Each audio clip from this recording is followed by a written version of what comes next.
Halloween 2018, not to be confused with Halloween 1978 or Halloween 2007. Oh, yes. Very different than 2007's. Yeah. It's pretty irritating that they keep giving the same movie Halloween. the same name. Halloween. Yeah. And it's interesting, too, because this one is supposed to be like a direct sequel to Halloween. So forget Halloween 2 and Halloween 3 Season of the Witch, which wasn't really a Michael Myers movie, and Halloween 4 Return of Michael Myers, and Halloween 5, I don't know, Dream Child or whatever. Yeah. There's been like a whole bunch of Michael Myers movies that we just jumped. So Halloween 2018 was directed by David Gordon Green and written by Green as well as Jeff Fradley and Danny McBride. Classic. And this, I mean, I don't know. It's kind of it's not Wait, classic. wait, what's classic about David Gordon Green, Jeff Fradley, and Danny McBride? Dude, Please explain this. They're always making They were in horror Casablanca movies. Yeah. All right. They're in Casablanca. Yeah. This is the first in a trilogy of Halloween films that Green signed on to make for Blumhouse, and it's the first sequel since Rob Zombie's Halloween. Mm-hmm. It was made with cooperation from John Carpenter, the director of the original 1978 classic, which I gave 4 stars to. Russ only gave 2 stars to. That's true. But Russ also thought the automatic transmission was invented after 1978. So, did you fact check that? Was that wrong? That is so off. Like, I knew it was off when you said it to me. I was like, what? The automatic transmission was invented in like 1904 or something. What? But when did they start putting it into cars? Like, seatbelts also existed, but like they didn't start installing them until after Ralph Nader fucking made them, right? Yeah. But I just knew that was off. There was definitely automatic transmissions in the 70s. Well, if you listen to that podcast, in fact, I insist you go back, listen to that whole podcast, find out where I'm wrong, and you gotta double give down. a thumbs Russ. up. You gotta, debate the definition of what is an automatic transmission. Yeah. You know? Yeah, what is an automatic I'm transition? not the authority Gary? on if things existed. Says the guy who looked it up on Wikipedia and was like, this is true. Can't trust fucking Wikipedia, Gary. Just me alone being like, damn, Russ is stupid. Writing in Wikipedia, editing it so he can be right. Yeah. Yeah, the automatic transition came in 1906 or whatever. Yeah. So I mostly know of David Gordon Green from the Danny McBride shows Eastbound and Down and The Righteous Gemstones, which are both like hilarious and very well made shows. He directed those or what? He directed a lot of them. Mm-hmm. He's like the showrunner, I guess. Yeah, sure. There you go. He's also made some more serious dramas. So by all accounts, David Gordon Green's an accomplished director, and even though this is his first foray into horror, I was pretty excited when I heard that he would be directing and writing along with Danny McBride, who's a very talented actor and comedian, right? Yeah. The final outcome is not great. It's not the worst Halloween sequel. It's definitely better than a lot of the horse shit that's been released under the Halloween name, but it's also kind of a disappointment. You've seen all the other Halloweens, Gary? I've seen all the Halloweens. Now, this film does do some things right. There are great kill scenes. There's a lot of good nods to the original and a lot of nostalgia and stuff. Sure, yeah. I mean, in fact, there seems to be nods across the whole series to almost every single one of them. Despite ignoring all the sequels, they like have specific visual nods to very specific scenes from the sequels. You want to give the fans, people are fans of the show. Fan service, sure. Yeah. And that's what it's about. It's really a nostalgic thing, right? Sure. There's some pretty impressive scenes that feel like they capture the spirit of the original Halloween, but there's also like a lot of bad writing and like bad scenes that feel completely out of place in a Halloween film. Sure. Yeah, no, I feel you. It's just like, what the hell is this little like McDonald's dialogue they got going on? Was this Pulp Fiction, where they're debating what a banh mi sandwich is? It's a bummer because sometimes the movie's like pretty great. I'm going to break my own rule, but considering that this movie is kind of good and kind of bad, I think I have to give it 2.5 stars, which is really a cop-out. Yeah. That's like me being like, I don't know. I mean, that's middle of the road. Out of 5, Gary, you could have just say 3 because between 5, 3 is kind of also. I can't say 3 though, Russ. Because it's too much. It's a little bit out of the 5. It's a bigger percentage. It's like 20%. Let's see if the 3 is that's 60% versus what 50%, and you don't want to give it 60. You're doing too much math for me now, buddy. You lost me. No, too much meth. Too much meth, Gary. Yeah. When these episodes, when we start talking faster and doing these in 15 minutes, that's the meth era of the show. Yeah. That's when we finally just been like, all right, we're out of ideas. Let's start doing meth. Hopefully it'll make us more creative. Oh, my lips are burning. But anyway. Yeah. In fact, I can't even talk anymore. I'm just gonna So, drool here myself. Halloween 2018 is the 11th installment in the Halloween film series. Jiminy Criminets. Yeah. There was a Halloween 10? There was a Halloween 10. I guess that must have been Rob Zombie's Halloween 2. Oh, I see. Okay. Which starts to get pretty confusing. So Halloween Right. 10 is Halloween 2, and Halloween 2 is also 2 and 10, and then the other Halloween 10 is Halloween 12, or the Halloween 2 is Halloween 12. This movie, it's a direct sequel to the 1978 film. It ignores all the previous sequels. So, but the big thing that you have to know with that is that basically in this movie, Laurie Strode's not related to Michael Myers. Right, because that was a thing that kind of came in Halloween 2. In Halloween 2, because I read that Carpenter was kind of not forced to write the script, but he did it for money, and he just needed something else to bring it in, and so this idea was written in to bring Michael back to trying to get Laurie, right? And that kind of carried out. By that time, John Carpenter was a hot director in Hollywood, and he was way too busy, burying his face into Adrienne Barbeau's tits. Yeah, he's like, yeah, you're great. She's a Michael Myers brother. It's done. Go shoot it. I don't want anything to do with this. Yeah, but give me money. Yeah. So Halloween 2018 begins on October 29th, 2018, just as Smiths Grove Psychiatric Hospital is preparing to transport Michael Myers to a maximum security prison. And in the opening scene, true crime podcasters Aaron Corey and Dana Haynes travel to the facility to attempt to interview Michael for a podcast on the murders he committed in 1978. What is interesting about this is that at first you don't know they're podcasters. They're like journalists or news people or something. Ultimately, they do say, we're making a podcast. And you're like, oh, okay. So it's a little less legitimate than a newspaper source. These characters are very fucking dumb. And the whole scenario, this whole opening scenario is bad. I can't even believe that they would allow this to happen at such a facility. So yeah, they come in, and the doctor who's been taking care of Michael there, it's not Loomis Yeah, well, anymore. I mean, I think the whole podcast thing, it's like the filmmaker's attempt at making the story more timely. Sure. But it just reminds me of Halloween Resurrection when they like shoehorned in the internet reality show. Yeah. And also these people who are supposed to be professional podcasters, they don't even have an actual microphone. They're just using the built-in mic on their H4n recorder, and they're not even like holding it close to the person speaking, so it wouldn't pick up anything. And they should know this because they do this for a living. Yeah. And in fact, anybody working in the sound department should be like, hey, that's not gonna work. The sound guy should be like, I don't think that's how you do that. So the two podcast journalists, Aaron and Dana, meet Dr. Sartain, who is a former student of Dr. Loomis, Michael's From the class. Current psychiatrist. Yeah. The bald guy. This character also fucking sucks. They are setting up this guy as like the new Loomis, but he just comes off like a fucking creep. He has like a raspy voice, and he sounds like he should be playing like a Sith Lord in like Star Wars. Sure. It's like, Michael is this way. It's like very creepy. So Dr. Sartain takes the podcasters to this weird outdoor recreation area that has like a chessboard type concrete floor. Yeah.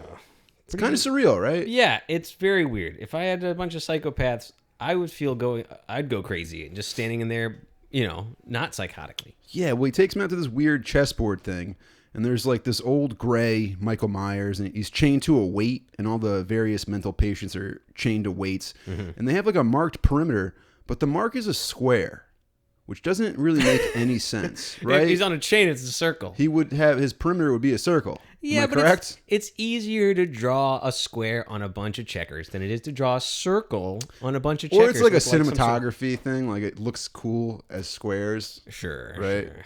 I guess like the chessboard thing looks cooler than like circles. Yeah. Just like fuck up the symmetry. So, I mean, Gary, if you wanted to go walk into the corner of Michael Myers Square where he's looking away from you, you probably could. It probably would be fine to walk into the corner because he can't reach you. He can reach you on the edges, but not in the corners. I think the way they try to explain it is that like the weight isn't centered. So on that side of the perimeter, you can walk up to that edge and he's far enough away. Okay. But it's very stupid. If there's a perimeter there for safety, why wouldn't it be a real perimeter? Give him a shot collar, like a dog. Yeah. I don't think that would stop Michael. No, I don't think that's humane. I don't know if they could do that at Smiths Grove. Maybe at the maximum security prison. So Michael Myers hasn't spoken to anyone since the murders. Dr. Sartain tells the podcasters that Michael can talk, but chooses not to. How does he know that? How does he know that? If Michael hasn't talked since the murder of his 16-year-old sister. Yeah, he's not going to tell him, right? I guess he knows that like there's nothing wrong with him mentally or physically. His voice, he can speak. Yeah, he's got the. He just ability. chooses not to communicate, right? Which is pretty fucking creepy. Good. So, As it should be. He's a serial killer, Gary. he is the antagonist of this horror film. Yeah, baby. No, please, Wes, we've put a ban on all fucking Michael Myers impersonations. They're not allowed anymore. Oh, fine. You cut them all out of the last episode? I don't remember. I hope so. Aaron, he steps up to the perimeter and he starts trying to get Michael to say something. And then he says, "I've borrowed something from a friend at the Justice Department." And he pulls out Michael's mask, which seems pretty unlikely, right? Yeah, that this guy just let you get away with this murderer's, I mean, granted, John Wayne Gacy's clown shoes are over at the Museum of Death over in Hollywood. And also, yeah, but those are just his clown shoes. That's not like the mask he wore when he was killing children. You know what I mean? Like, this is evidence of a serial killer. I don't think this guy would have this. And just in a bag in his satchel. This dumb podcaster character holds the mask towards Michael and starts demanding he speak. And Michael remains silent, but all the other mental patients start going off like Furbies. They're all hooting and hollering. Feed me. Yeah, they're all shitting on themselves and jerking off. And 63-year-old Michael Myers just stands there while this goofy English guy yells at him. Say something! Yeah. And then it cuts to the big Halloween title. Yep. It worked in theaters, but when I watched it this time, I was like, oh, that's kind of stupid. Yeah. It's like building up and really nothing happens. It's a really bad intro scene. Much like in the original Halloween film, Halloween 2018 starts with Michael Myers being transported, not to court this time. Instead, he's being moved from Smith's Grove to a maximum security prison. And of course, he doesn't actually make it there, which is unfortunate because I think that would have been a better film. Michael Myers killing convicts in a maximum security prison would have been a more unique and satisfying approach to Halloween 11. That would have been cool. That's Right? like a Steven Seagal movie. Yeah, dude. Michael Myers probably wouldn't like prison because there's no women or dogs for him to strangle. Right. And his final girl would be a guy with Kool-Aid lipstick. So, yeah. But Hey, man. that You would gotta have take been what you a can good get. novelty, It's like Jason goes to Manhattan, you do fucking Michael Myers goes to Sing Sing. So next, Aaron and Dana just show up unannounced at the now reclusive Laurie Strode's compound. They buzz her security gate and they offer her $3,000 for an interview. So she lets them in. And Laurie's house is like decked out with security gear. It's like got like cameras and lights and shit. And she really needs $3,000? I guess she does. But the funny thing is about like all the security shit is all looks like shit that she bought in like 1980.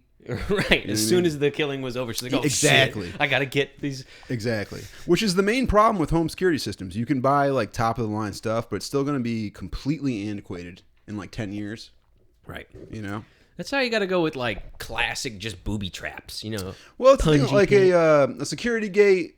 That technology's not moving too quick. Sure. Lights, that's not moving too quick. Cameras and shit. Every 5 years, you got to re-up that system. I mean, I think what I remember seeing on her CCTV security system, she's got like 4. Whenever I see like a security camera that looks like it's like over 20 years old, I'm like, that's not on. Yeah. There's no way that shit is on. And if it is, great. They have 6 pixels of me. Enhance. Gary, enhance. Yeah. You never heard of this feature? Where you just click on it and you type a bunch of keys? But this is like the good aspect of Halloween 2018. Jamie Lee Curtis gives a solid performance, reprising her role as Laurie. The character now has PTSD from being assaulted by an escaped mental patient and having all her high school friends murdered. 5. They mentioned it's only 5 kids. That's true. At this point in the series, though, it should have been like 92 or something. He killed a lot of people. Losing all that. But basically, in this rendition of the Halloween series, Jamie Lee Curtis is like a much less fuckable Sarah Connor from Terminator 2.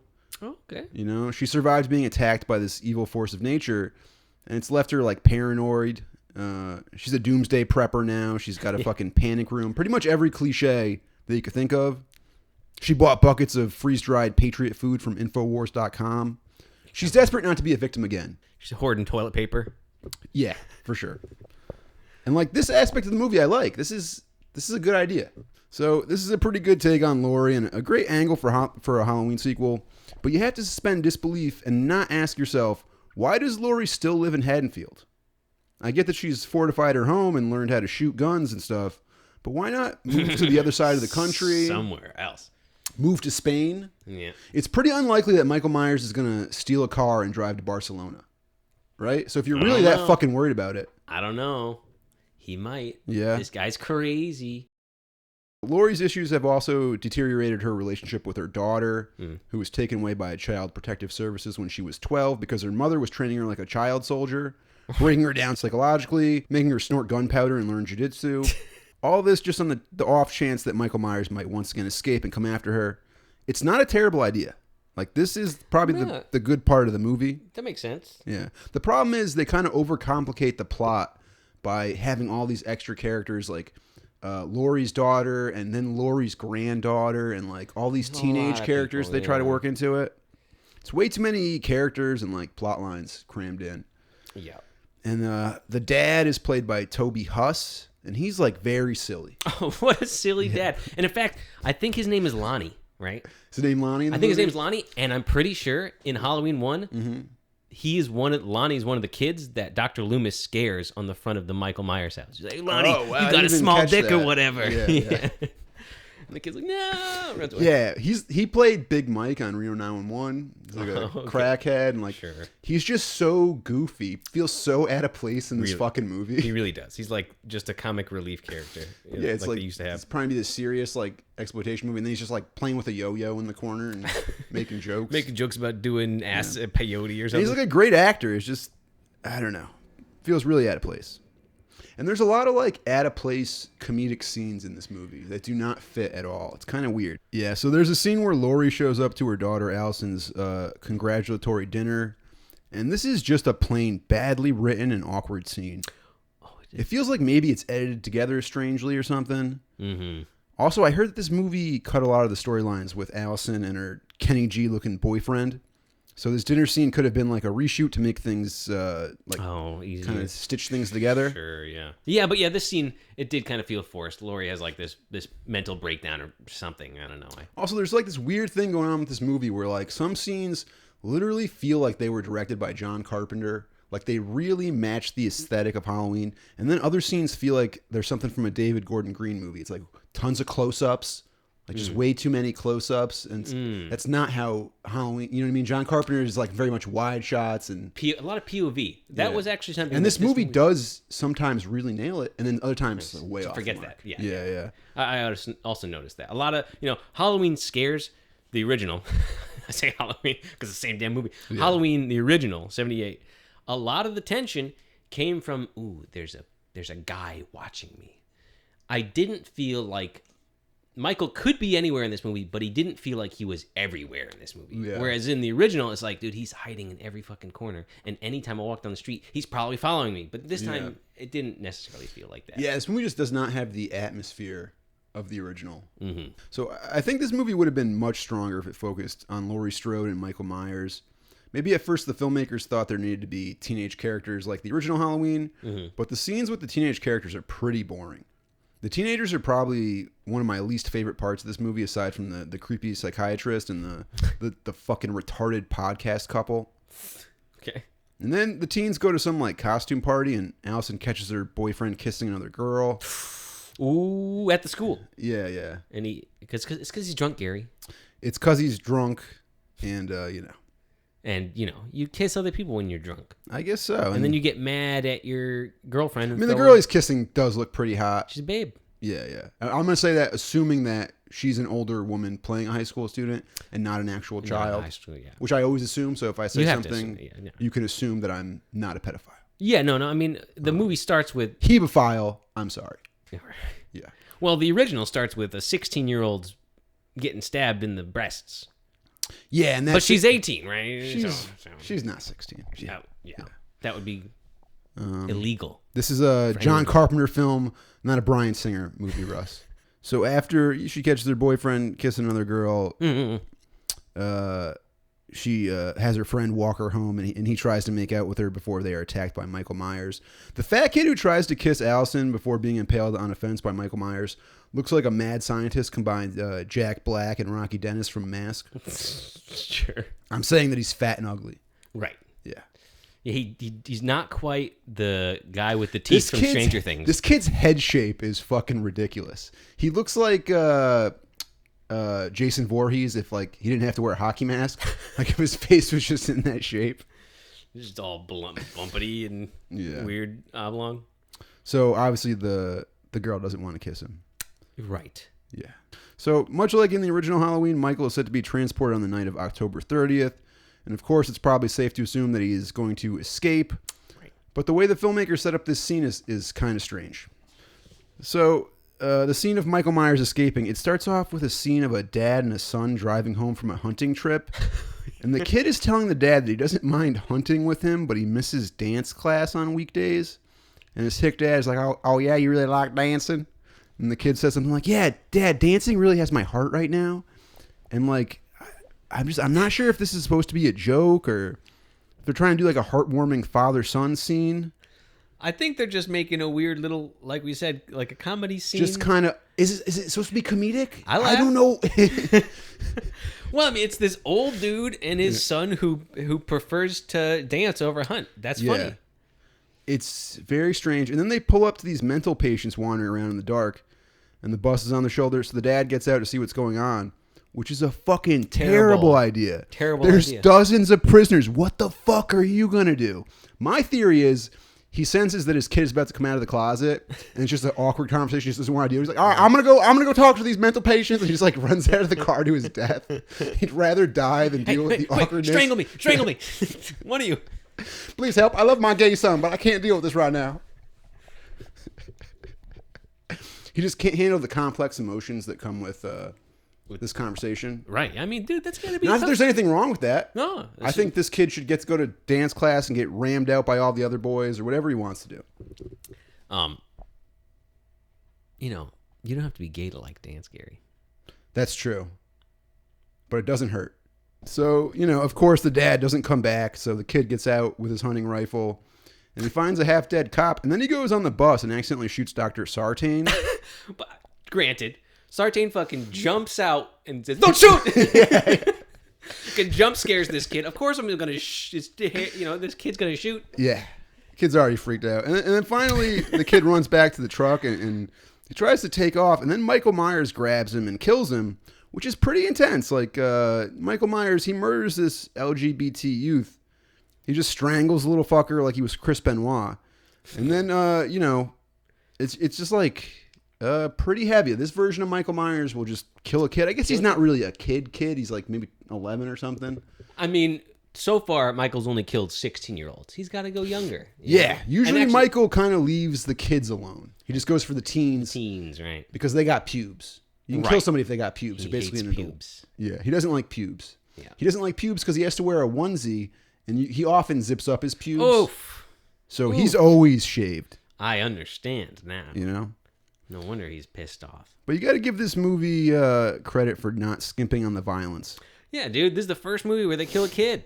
That's what people going to see an R-rated Halloween film want to see, is violence and, the kills. So this one was about the kills, right? I mean, all the sequels were about Michael killing people, except the third one, which wasn't Michael. But that's why you tune into these dumb episodic killer movies, and not so much the original Halloween, but that's definitely what the genre and even that specific series kind of became. Right.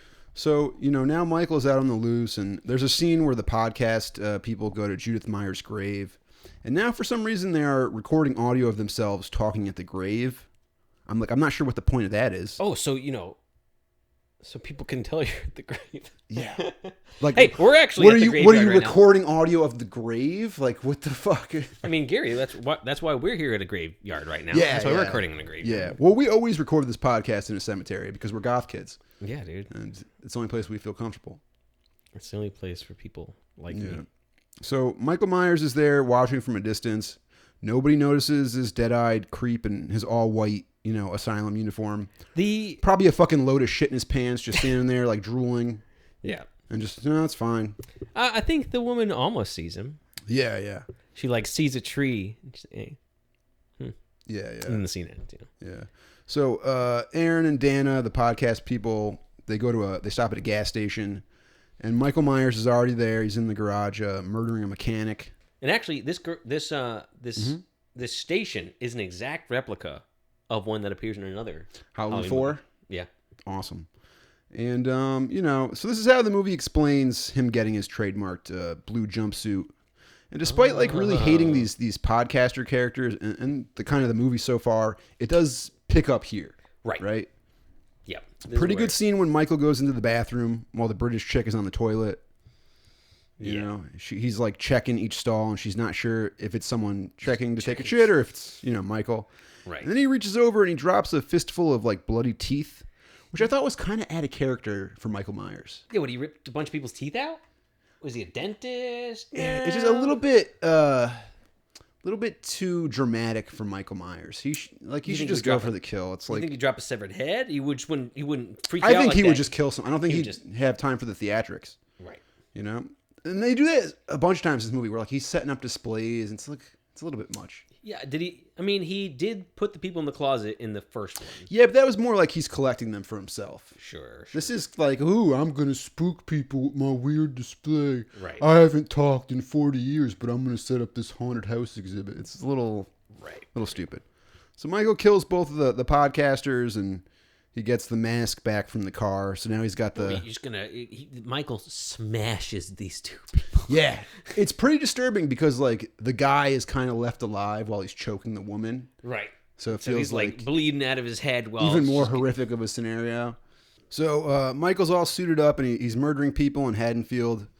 And Laurie Strode, Jamie Lee Curtis herself, tracks him down with her police scanner. And Michael's psychiatrist, Dr. Sartain, shows up. He's fresh out of the hospital. And there's like a really cringy scene where he meets Laurie. And she refers to him as the new Loomis. Yeah. Just Feels to make sure lazy. you know that this character is the new doctor. We already knew that. It's pretty stupid. Yeah. But what I really don't understand about this scene is like, how the fuck do all these cops and Laurie Strode and everyone lose Michael Myers in a house? They're outside the house. Michael Myers is in the house with a cop, and they just completely lose him. How the fuck does that happen? He's very fast, Gary. He's good at hiding. This guy who doesn't run and has very limited peripheral vision. He's like 70. Yeah, dude. He's like fucking 70, bro. Yeah. He thought he was... Fucking old pop Michael Myers can barely get up the stairs. He was slow when he was 20. Yeah. So, yeah. I don't know. I don't know how they lose him. Yeah, so Laurie takes her daughter and her goofy son-in-law to safety at her fortified compound. They go into the basement. They go into the basement through a secret door built under what looks like a kitchen island, right? Yeah. They get down there, and Laurie opens a compartment filled with guns, and she says, pick your poison, and she starts rattling off attributes of the various guns. Sometimes this movie is good, and sometimes it feels like it was written in a weekend. You know? I mean, here's the thing. The script goes through revisions. Yeah. So you might have had a scene that was written in a day. It might have been right on the day before they shot it. They might have been like, hey, you know what? This scene's different. We just needed to talk about some guns. Yeah. That's movie production, man. So the whole family is at Laurie's compound, but they can't find Laurie's granddaughter, Allison. No! Who's now being stalked by the 63-year-old Michael Myers. You know, old man Michael Myers is chasing her through the woods. And at some point, there's a scene of two cops in a squad car, and they're having a comedic exchange about their lunches. It's truly puzzling. Night lunches, though. Yes, they're like late shift lunches, right? Yeah. I don't know why the filmmakers would include this scene. Like a 5-minute long scene about banh mi and like peanut butter jelly sandwiches and what the hell. Yeah. Like I'm saying, it just felt like a weird Tarantino inspired thing, like talking about, you know, hamburgers or whatever in France. Yeah. And it's just to, I don't know, lighten the mood maybe? I don't know. It's got to be because it's a comedic scene. It's very misplaced, right? It does not work. Well, this is a banh mi sandwich. It's a very fancy bread from Thailand. Yeah, you know, I did learn something about banh mi in this scene because I didn't realize it was just about the bread. You can pretty much have anything type of banh mi sandwich, which is why he makes him a peanut butter and jelly banh mi sandwich at the end of the scene. But stupid still. Like, what the hell? Like, pretty stupid.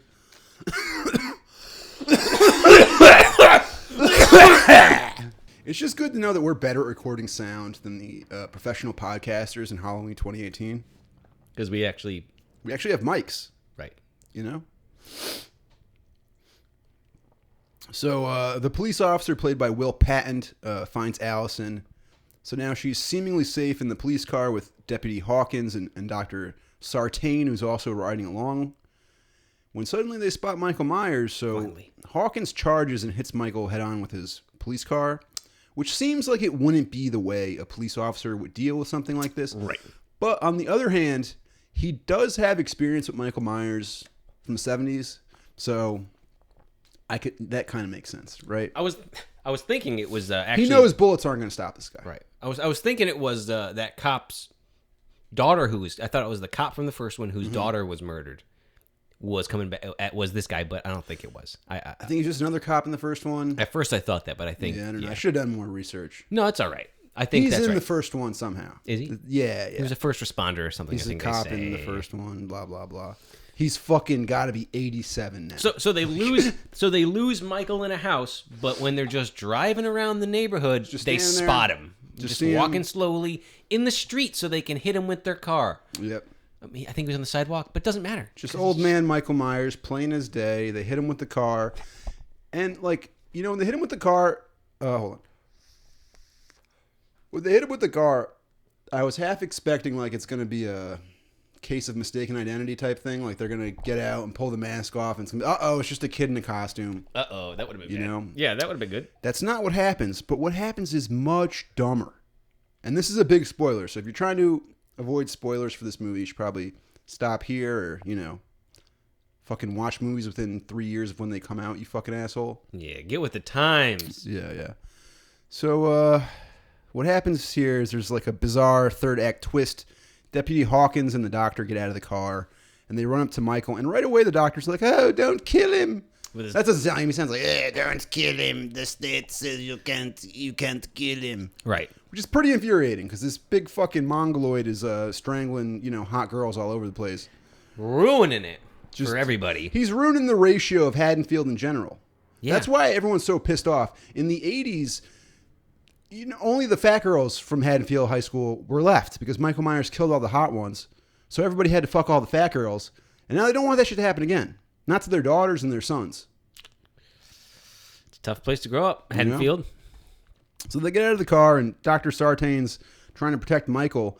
And then he just pulls out a little pen scalpel thing. Mm-hmm. And, the deputy goes to shoot Michael and he fucking kills the deputy with his weird little pen knife.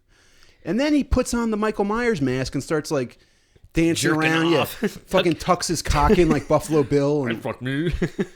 It's a bizarre twist. Starts dry humping the corpse. Yeah. He doesn't actually do all those things, but he might as well have. Yeah. Because I think there was dialogue earlier that was kind of insinuating that the doctor was a little bit off or interested in Michael. He doesn't want Michael dead, now right? that the twist has happened, you can kind of get it. You're like, oh yeah, he probably helped Michael escape the bus.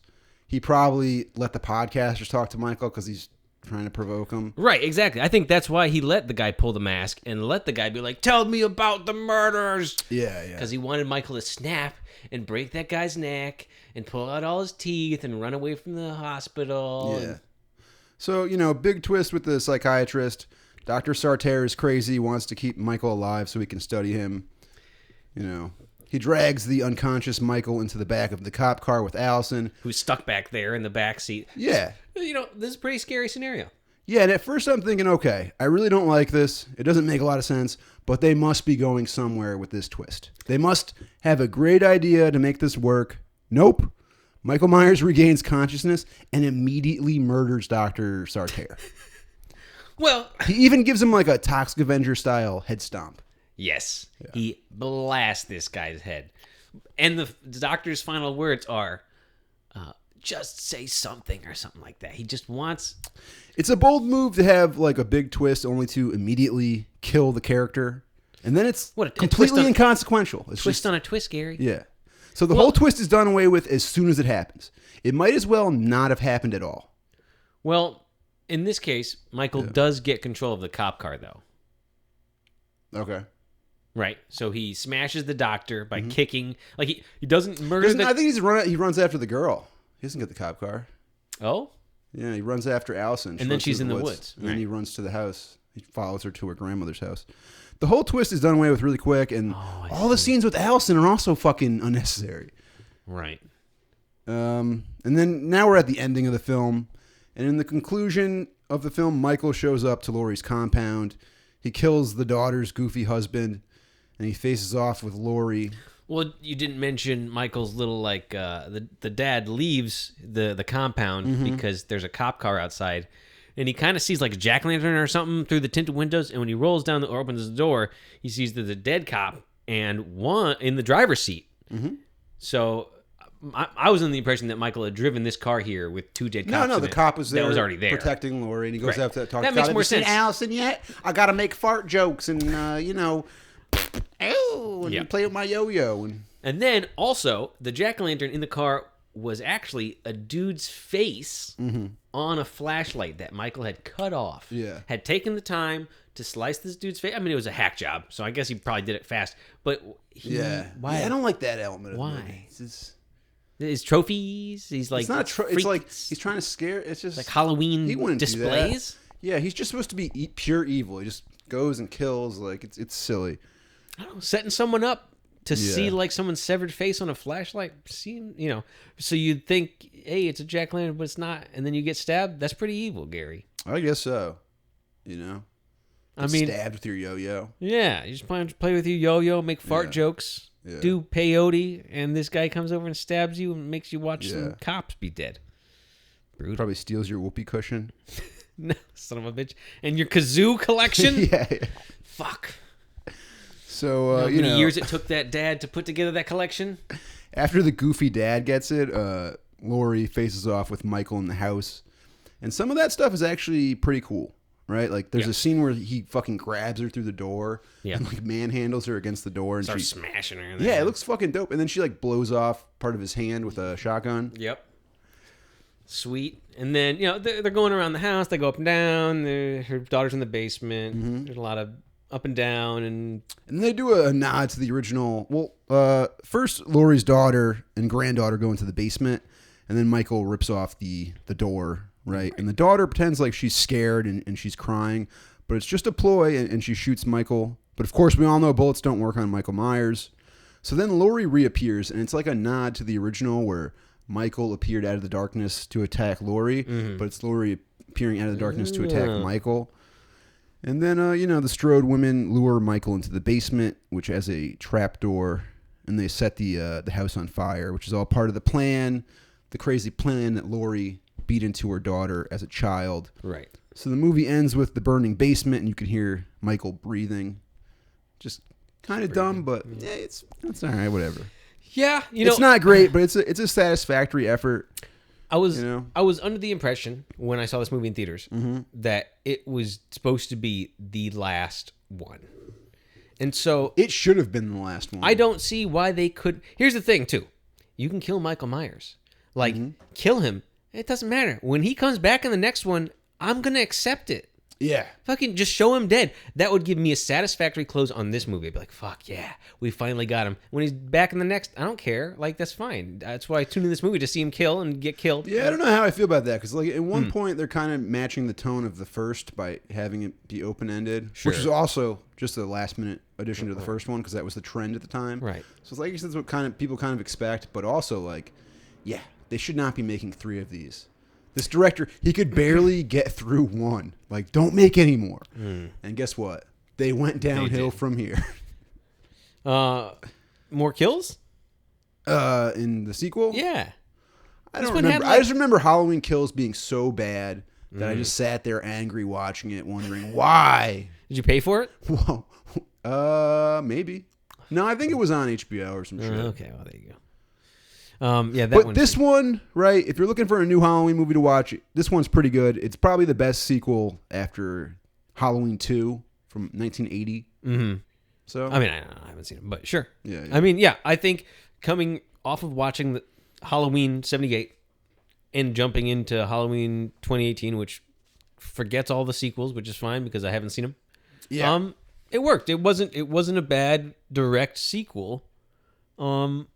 For the Michael thing, I'm gonna give it 3 De Niro's. That's fair because I give the first one 2, which is maybe harsh. I was just trying to be an asshole. Yeah, you were just trying to be a contrarian. Yeah.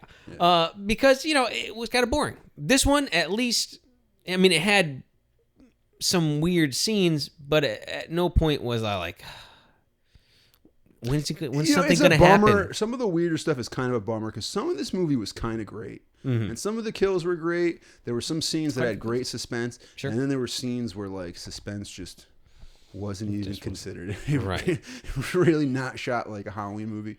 And then, I don't know. It's all over the place. But it's worth watching. You know, it's a pretty decent effort. Mm-hmm. You know, go watch it. Right? Well, there you go. Yeah. There you have it. Go watch it. If De Niro comes out of this theater, he says, go watch it. Yeah. 3 De Your Niros. De Niro impression is deteriorating. Much like... sorry. I'm doing the face better now. Yeah. Now my De Niro impression's on purpose. Or on point. On point. Yeah. Yeah, I'm Robert De Niro. Yeah. Anyway, go watch Halloween 2018 Paisano. Yeah. I'm trying to think if Jamie Lee ever did a movie with De Niro. I don't think so. You know, we didn't talk about Russ. I think we should almost get a pat in the back for not even bringing up the rumor of Jamie Lee Curtis possibly having a penis. You know, it's low-hanging fruit. Yep. We're kind of above that type of humor. Yeah. Get it, low-hanging fruit because she has a penis? No, I got the visual. I think we can end That was a rumor for many years. Well, it's kind of like the Richard Gere gerbil up the ass. Right. Why would these rumors exist? Because someone just spread Well, why would rumors. so many people say it if it wasn't true? Well, how would so many people know that he put a gerbil in his butt? Richard Gere puts gerbils up his ass. Jamie Lee Curtis has a penis. Because that's just the world I want to live in. Sure. Yeah. Good. Well, in there.